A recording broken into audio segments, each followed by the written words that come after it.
حضور اکرم صلی اللہ علیہ وآلہ وسلم نے ارشاد فرمایا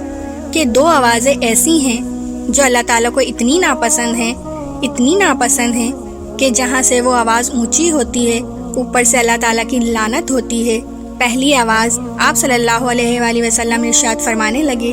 کہ جب عورت کی آواز مرد کی آواز سے اونچی ہوتی ہے تو اللہ تعالیٰ کو اتنی ناپسند آتی ہے کہ اللہ تعالیٰ کی لعنت ہوتی ہے۔ اور دوسری بات پر آپ صلی اللہ علیہ وآلہ وسلم ارشاد فرمانے لگے کہ جس گھر میں کوئی فوت ہو جائے تو اس کی میت پر جب اونچی آواز میں مرد یا عورت دونوں میں سے کوئی بھی چیخے چلانے لگے تو اللہ تعالیٰ کی لعنت آتی ہے۔ یہ دونوں آوازیں اللہ تعالیٰ کو اتنی ناپسند ہیں، لیکن آپ کو بتاؤں کہ کسی کی فوت ہو جانے پر جو فطری طور پر آنسو آتے ہیں، جو فطری طور پر انسان کا رونا آتا ہے، وہ جائز ہے، اس میں کوئی ممانعت نہیں ہے، لیکن چیخ اور دھاڑے مار کر رونا یہ اسلام میں منع ہے۔